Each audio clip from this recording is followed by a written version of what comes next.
Você sabe quais são os ditongos gregos? E as sílabas? Como será que se separam as sílabas em grego? Você tem curiosidade para saber sobre isso? Então vem comigo que eu vou te explicar nesse vídeo. Vamos começar pelos ditongos, pessoal. Primeiro vamos conceituar, vamos relembrar, né? Talvez faz tempo que você passou pela escola e nem lembra mais qual é o conceito de ditongo. Então deixa eu relembrar aqui para vocês e aí a gente vai conhecer quais são os ditongos em grego.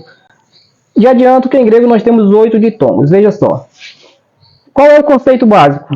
Quando duas vogais se juntam numa mesma sílaba formando um som, temos então um ditongo, tá? Então, quando duas vogais se juntam na mesma sílaba, aí está um ditongo. E quais são os ditongos gregos? Os ditongos gregos são os seguintes: alfa e iota tem o som de ai, como na palavra gaita. Epsilon e iota tem o som de ei, como na palavra peito ou ei. Ômicron e iota tem o som de oi, como na palavra coisa. Y e iota tem o som de ui, como na palavra cuidado. Alfa y tem o som de au, como na palavra aula. Epsilon y tem o som de eu ou el, como na palavra neutro. Eta y tem o som de eu, como na palavra meu. E ômicron y tem o som de u, como na palavra tudo. Então aí estão os 8 ditongos gregos, tá? Importante saber disso, porque quando a gente vai para o próximo assunto, que é separação de sílaba, isso aqui vai se tornar fundamental para você entender melhor, tá certo? Então eis aí os ditongos gregos. Vamos saber agora como é que é feita a separação das sílabas em grego. Antes de qualquer coisa, também precisamos conceituar uma sílaba. O que é uma sílaba, né? Como definimos uma sílaba? Veja, sílaba é a unidade sonora de uma palavra. É o som ou a reunião de sons que se pronunciam em uma só emissão de voz. Da reunião de sílabas, obtém-se um vocábulo ou uma palavra, né? Então, alguns exemplos aí para a gente lembrar em português. Primeiro, né? Palavra amor, como é separada a sílaba. Benignidade, morto, ódio, palito e olá. Assim é a separação de sílaba em português. Então, sílaba, o que é uma sílaba? Conceito básico de sílaba. É a unidade sonora de uma palavra. É o som ou a reunião de sons que você emite de uma só vez, que você pronuncia de uma só vez. Na língua grega, uma palavra vai ter a mesma quantidade de sílabas que vogais ou então ditongos. Se uma palavra, por exemplo, tem uma vogal e um ditongo, logo essa palavra terá 2 sílabas. Veja aqui o exemplo. Então, o exemplo aí é logos. Logos quer dizer palavras, tá? Está no plural. E logo a seguir a forma como é separado, tá? Logos. Uma vogal na primeira sílaba e um ditongo na segunda sílaba. Então, a palavra terá a mesma quantidade de sílabas que tem em vogal ou ditongo.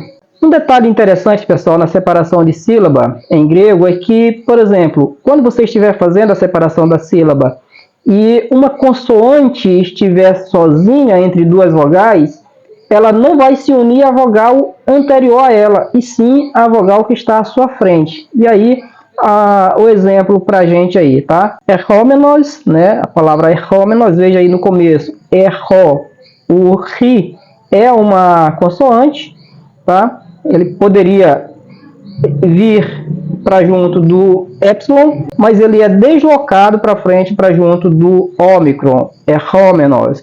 E a outra palavra que nós temos é nomodidáskalos. Nomodidáskalos, que é a palavra que significa mestre da lei, nomos. Né? Um vocábulo aí, uma palavra formada aí por 2 vocábulos. A união de 2 vocábulos, que é nomos, que quer dizer lei, e didáskalos, que quer dizer mestre, professor. Então, mestre da lei. Para deixar mais claro esse exemplo aí para vocês, eu fiz isso daqui, veja só. Lembrando mais uma vez, a consoante que estiver sozinha entre 2 vogais, ela se junta a uma vogal que está à sua frente. Veja aí novamente, usando a mesma palavra como exemplo, para ficar bem claro para vocês. Nomodidáskalos.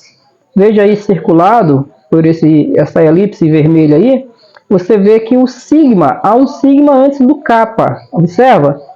Era perfeitamente possível que esse sigma viesse para junto do alfa, de das, né? Mas na separação da sílaba, essa regra então diz que uma consoante entre duas vogais, ela vai se juntar à vogal que está à sua frente. Então o sigma junta-se aí ao kappa e puxado pelo alfa, né, que está à frente do kappa. Então, didascalose, tá? Então essa é a dinâmica.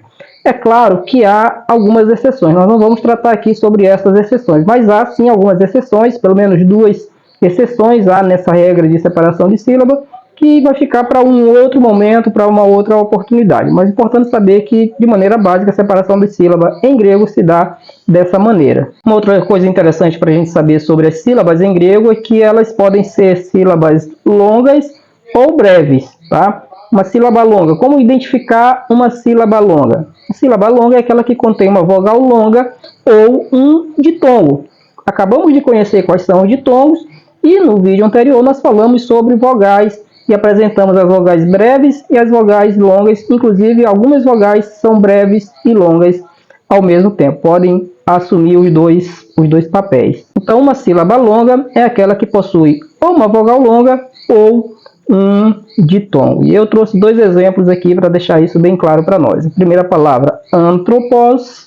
Anthropos, que quer dizer homem, né? O gênero humano, geralmente utilizado para se referir ao gênero humano. Anthropos. E em negrito a sílaba tro, né? Porque o ômega aí é uma vogal longa. Então, essa é a sílaba longa da palavra anthropos, é a sílaba tro, por conta do ômega. E a segunda palavra é doulos. Doulos quer dizer escravo, tá? Quer dizer escravo. E a sílaba longa também aí em destaque, em negrito, formado pelo ditongo do ômicron y. Tem o som de U, doulos. Então essas são sílabas longas. Uma vogal longa ou um ditongo. E a sílaba breve, claro, é aquela que contém uma vogal breve, né? Aquela que não tem uma vogal longa nem um ditongo é automaticamente a sílaba breve. E a palavrinha que eu trouxe aí é logos, enquanto que logos, no exemplo anterior, estava no plural, logos está no singular, quer dizer palavra ou uma palavra, tá? Uma palavra. E ambas as sílabas de logos são breves, porque ambas têm uma vogal breve. Ok, pessoal, nós vamos ficando por aqui. Essas eram as curiosidades, as informações que eu queria compartilhar com vocês. Espero que vocês tenham gostado. Se for esse caso, por gentileza aí, compartilha esse vídeo, curte, comenta e nos ajuda aí. Até o próximo vídeo. Tchau.